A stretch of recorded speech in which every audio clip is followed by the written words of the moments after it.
Hello, and welcome to the 5th episode of the Dietitian Says What Podcast. My name is Stephanie Gomez, and I'm a registered dietitian in Southern California.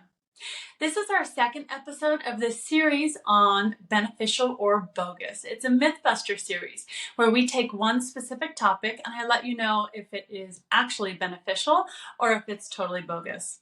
So today we're going to talk about ashwagandha. It's a root or a small shrub native to India, and it's used for either its root or its leaves. And people know this as a way of reducing stress and anxiety, and there's some talk of it being beneficial for fertility. And there are tons of clinical trials on it that prove that it's beneficial for a few different things. One of them is stress levels, so specifically for anxiety and depression. These clinical trials gave a dosage of anywhere from 250 milligrams to upwards of 1,000 milligrams, and some of them were a bit higher.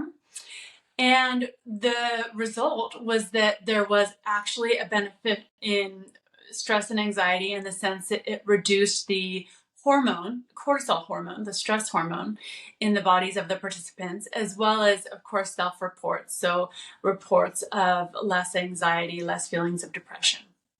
Now, the dosage on several different packages is going to be about a half a teaspoon. That ends up being 2,000 milligrams. So the dose that was given in the clinical trials is actually a realistic dose that you could include in a smoothie or in a yogurt on a daily basis. Now, besides the benefit of reducing stress levels, there's also a benefit for improving sleep.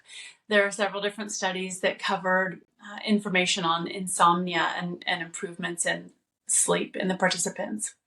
Another benefit is athletic performance. So there are studies, clinical trials that show benefits in improvements in strength as well as improvements in cardiovascular wellness. So they measured their VO2 max, their maximum capacity for oxygen, and there was actually a physiological improvement in those studies as well.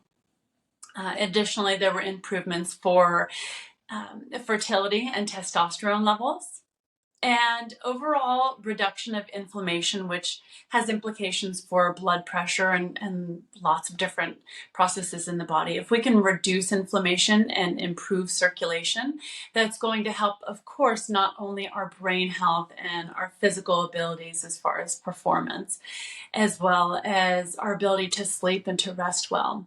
So my professional take on ashwagandha is it's worth it. Now, I would definitely say find yourself a particular package that is, I would go for organic. I would go for, check out the sourcing of it, make sure it's by a reputable brand. The thing about supplements is they are not regulated by the FDA. So if you can find any sort of a supplement that has been third-party tested just to verify that what the package says is actually what's in the package, that would serve you well, not only for ashwagandha, but for any different supplement that you decide to take. Again, it's going to check the quality of the product. It's also going to check for the concentration of it.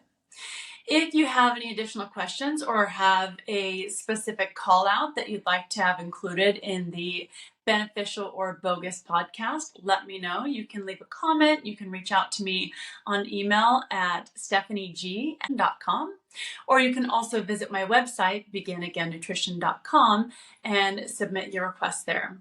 Thanks for being here, and see you next week.